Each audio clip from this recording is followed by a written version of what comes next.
wabarakatuh. Perkenalkan, nama saya Mega Rindiani dengan NIM B1B1210006. Jadi di sini saya akan membuat video untuk memenuhi syarat ujian tengah semester mata kuliah Sistem Perpajakan dengan dosen pengampu Bapak Alfa Beriansa, SIP MIP. Nah, jadi di sini saya akan menjelaskan atau mempresentasikan tentang sistem perpajakan yang pajak yang dipungut oleh pemerintah kabupaten.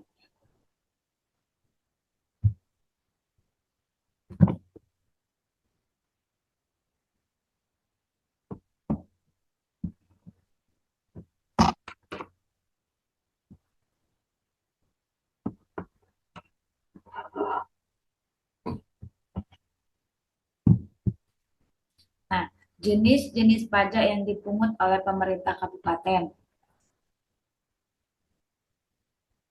Yang pertama yaitu saya akan menjelaskan tentang pengertian pajak. Di sini saya mengambil pengertian pajak menurut Profesor Dr. Romat Sumitro, SH dalam bukunya Mardismod tahun 2011, yaitu menurut beliau pajak merupakan iuran rakyat kepada kas negara berdasarkan undang-undang yang dapat dipaksakan dengan tiada mendapat jasa timbal atau kontraprestasi yang langsung dapat ditunjukkan dan yang digunakan untuk membayar pengeluaran umum. Nah, kemudian di sini saya akan menjelaskan tentang pengertian pajak daerah. Nah, pajak daerah adalah kontribusi wajib kepada daerah yang terutang oleh orang pribadi atau badan yang bersifat memaksa berdasarkan undang-undang dengan tidak mendapatkan imbalan secara langsung dan digunakan untuk keperluan daerah bagi sebesar-besarnya kemakmuran rakyat. Kemudian di sini saya akan menjelaskan tentang jenis-jenis pajak. Jenis-jenis pajak kabupaten itu terdapat 11 jenis pajak. Yang pertama yaitu ada pajak hotel. Pajak hotel merupakan dana atau iuran yang dipungut atas penyedia jasa penginapan yang disediakan sebuah badan usaha tertentu yang jumlah ruang kamarnya lebih dari 10. Pajak tersebut dikenakan atas fasilitas yang disediakan oleh hotel tersebut. Tarif pajak hotel dikenakan sebesar 10% dari jumlah yang harus dibayarkan kepada hotel dan masa pajak hotel adalah 1 bulan. Kemudian yaitu ada pajak restoran. Pajak restoran merupakan pajak yang dipungut atas pelayanan yang disediakan oleh restoran. Tarif pajak restoran sebesar 10% dan biaya pelayanan yang ada diberikan oleh sebuah restoran. Kemudian yaitu ada pajak hiburan. Nah, pajak hiburan merupakan pajak yang dikenakan atas jasa pelayanan hiburan yang memiliki biaya atau ada pemungutan biaya di dalamnya. Objek pajak hiburan adalah yang menyelenggarakan hiburan tersebut, sedangkan subjeknya adalah mereka yang menikmati hiburan tersebut. Nah, kisaran tarif untuk pajak hiburan adalah 0% sampai 35%, tergantung dari jenis hiburan yang dinikmati. Kemudian yang keempat yaitu ada pajak reklame. Pajak reklame merupakan pajak yang diambil atau dipungut atas benda, sifat, perbuatan atau benda yang bentuk dan coraknya dirancang yang bertujuan untuk komersial agar menarik perhatian umum. Biasanya reklame ini meliputi papan papan billboard, reklame kain dan lain sebagainya. Namun ada pengecualian pemungutan pajak untuk pajak reklame. Seperti reklame dari pemerintah, reklame melalui internet, melalui televisi, koran dan sebagainya. Tarif untuk pajak reklame itu adalah 25% dari nilai sewa reklame yang bersangkutan. Nah, yang kelima Yang kelima yaitu pajak penerangan jalan. Pajak penerangan jalan merupakan pajak yang dipungut atas penggunaan tenaga listrik, baik yang dihasilkan sendiri maupun dari sumber lain. Tarif pajak penerangan ini berbeda tergantung dari penggunaannya. Tarif pajak penerangan jalan dibagi menjadi tiga, yaitu tarif penerangan jalan yang disediakan oleh PLN atau bukan PLN yang digunakan atau dikonsumsi oleh industri pertambangan minyak bumi dan gas alam sebesar 3%. Kemudian yang kedua, tarif pajak penerangan jalan yang bersumber dari PLN atau bukan PLN yang digunakan atau dikonsumsi selain yang dimaksud pada poin pertama sebesar 2,4%. Kemudian yang ketiga, penggunaan tenaga listrik yang dihasilkan sendiri. Tarif pajak penerapan jalan ditetapkan sebesar 1,5%. Kemudian yang keenam yaitu pajak mineral bukan logam dan batuan.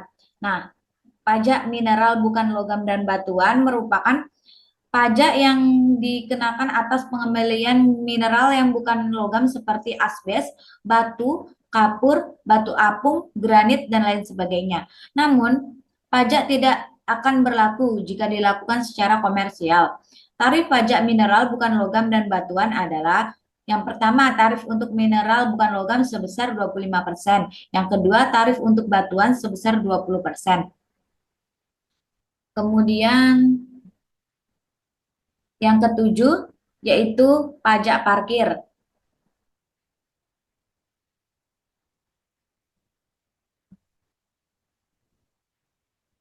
Pajak parkir merupakan pajak yang dipungut atau pembuatan tempat parkir di luar badan jalan, baik yang berkaitan dengan pokok usaha atau sebagai sebuah usaha atau penitipan kendaraan. Nah, lahan parkir yang dikenakan pajak adalah lahan yang kapasitasnya bisa menampung lebih dari 10 kendaraan roda 4 maupun roda 2. Dari 20 kendaraan roda 2, tarif pajak yang dikenakan sebesar 20%. Kemudian yang ke-8 yaitu pajak air tanah. Pajak air tanah merupakan pajak yang dikenakan atas penggunaan air tanah untuk tujuan komersil. Besar tarif pajak air tanah adalah 20%. Nah, yang ke-9 yaitu pajak sarang burung walet. Pajak sarang burung walet merupakan pajak yang dikenakan atas pengambilan sarang burung walet. Tarif pajak sarang burung walet sebesar 10%.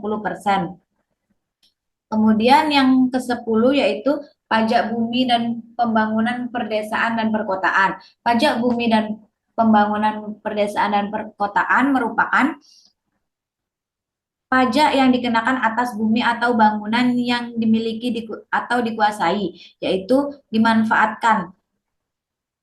Tarif pajak bumi dan bangunan perdesaan dan perkotaan yang pertama yaitu tarif pajak untuk pajak bumi dan pembangunan perdesaan dan perkotaan bernilai dari 1 miliar sebesar 0,1%. Pajak bumi dan pembangunan perdesaan dan perkotaan yang bernilai lebih dari 1 miliar sebesar 0,2%. Sedangkan tarif untuk pemanfaatan yang menimbulkan gangguan terhadap lingkungan dikenakan tarif sebesar 50%.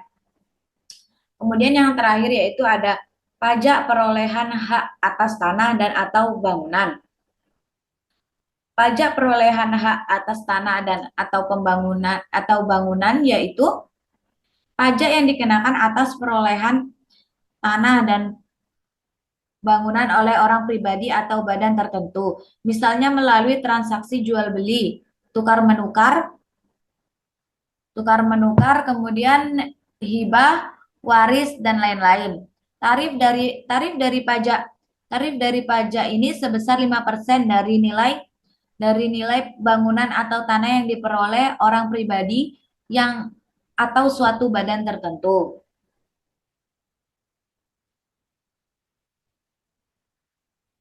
Kemudian di sini saya akan memberikan contoh studi kasus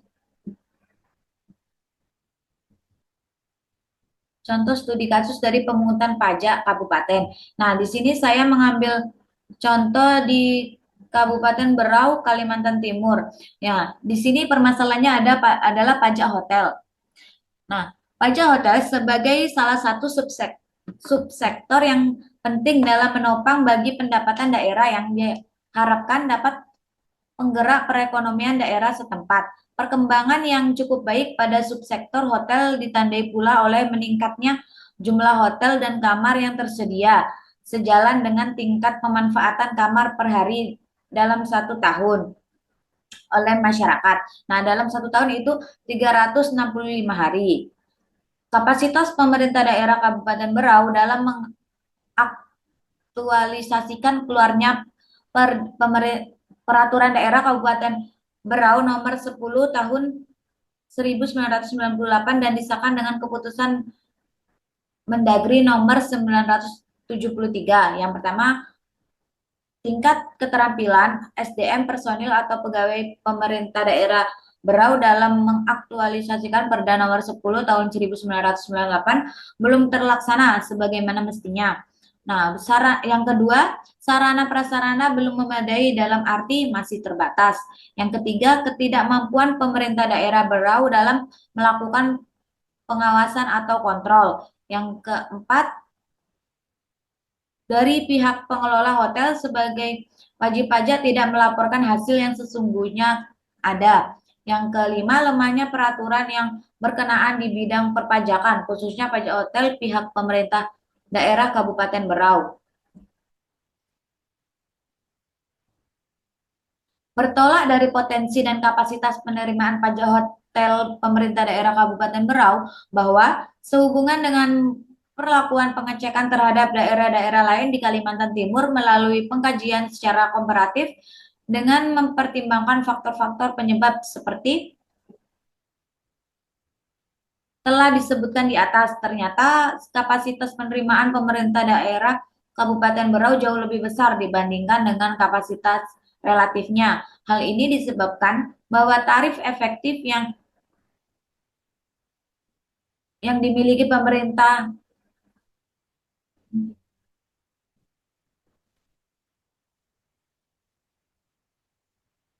Kabupaten Berau semestinya diterima oleh setiap pemerintah daerah kabupaten di Kalimantan Timur. Namun demikian, bahwa kapasitas penerimaan pemerintah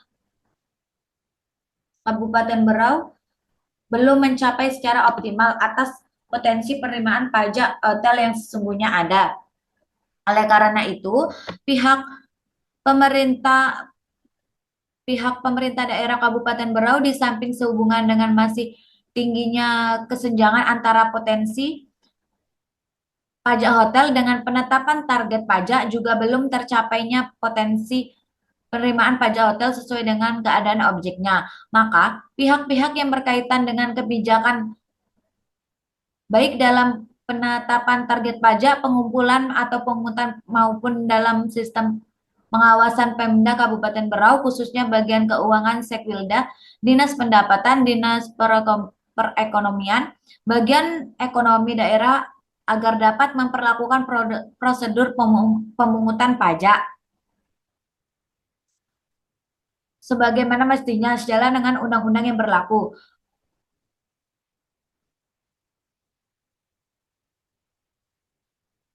Nah, hasil